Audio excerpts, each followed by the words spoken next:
দাদা ফাইনালি তো চলে আসলাম হাওড়া ব্রিজ। এখন ভাবতেছি নিচে ল্যাপটপ দিব নাকি, একটু সাঁতার টাতার কেটে আসি, কি বলেন সবাই? সাঁতার পারি না যদিও, চেষ্টা করতে তো আর অসুবিধা নাই। আর এই যে দেখুন কলকাতা অনেক বড় লোক আশেপাশে সবাই শুয়ে আছে, এ আর কি। এই হচ্ছে কলকাতার অবস্থা। মানে এনারা যে কখন ঘুমায় কখন ওঠে কেউ জানে না।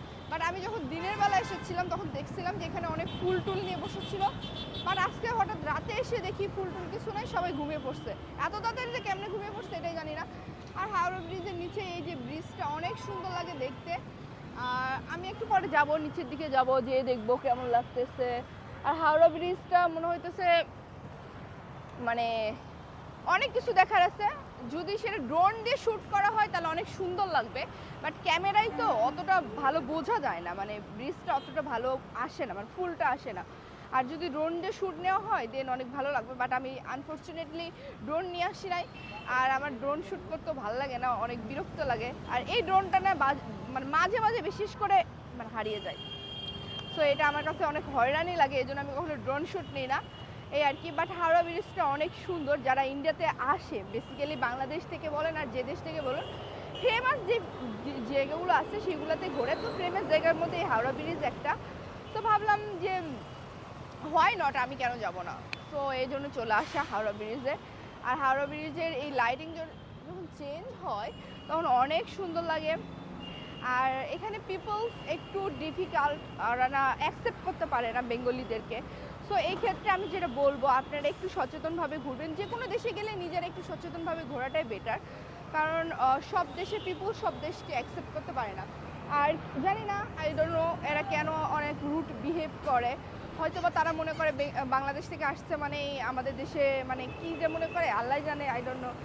আমরা যে এত টাকা খরচ করে যাই ওদের দেশে, মানে ওদের প্রাউড ফিল করা উচিত বাংলাদেশ থেকে এত লোক আসে আর এত টাকা এখানে উড়ায় যায়। আমরা না আসলে কিন্তু তাদের বিজনেস অনেক বন্ধ থাকবে, বুঝছেন? এই যে দেখতেছেন নিউ মার্কেট, এগুলো সব বন্ধ থাকবে আমরা বাঙালি যদি না আসি। কারণ এরা তো এত শপিং করে না, যা শপিং করি আমরা বাঙালিরা এসে শপিং করি, আসি খালি হাতে নিয়ে যাই এত শপিং করে। তো বুঝতে হবে ভাই, আমাদেরকে রেসপেক্ট করুন। আমরা আপনাদের আর্নিং সোর্সটা এত ডেভেলপ করতেছি, এই আর কি। বাট এদের ট্রাফিক আইন আমার কাছে অনেক বেস্ট লাগে, অনেক ভালো, অনেক ভালো। মানে এত মানুষ তারপরও কোনো জ্যাম নাই, ইটস ভেরি গুড। তো এই তো আর কি। এখন আমরা একটু আশেপাশে ঘুরবো, নিচের দিকে যাব, দেখবো নিচ থেকে ভিউটা কেমন আসে। আর এখানে হচ্ছে ফোন এগুলো সব একটু সেভ করে রাখবেন, কারণ বুঝতেই তো পারতেছেন কি বোঝাতে চাচ্ছি। তো যখন আসবেন অবভিয়াসলি মানে একা আসবেন না, সাথে ফ্রেন্ডস হোক বা যেই হোক না কেন তাকে নিয়ে আসবেন, মেয়ে মানুষের ক্ষেত্রে বলতেছি।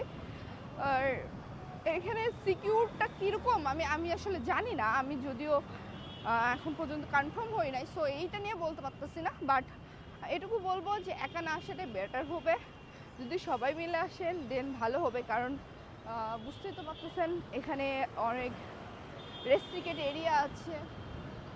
সো এই আর কি। এই যে পিপলরা ঘুমিয়ে আছে এখানে সবাই, মানে হাওড়া ব্রিজের মতো এত সুন্দর একটা ব্রিজে মানে এটা একটু গোছানো হলে আরও বেটার হয়ে যেত। So bye bye.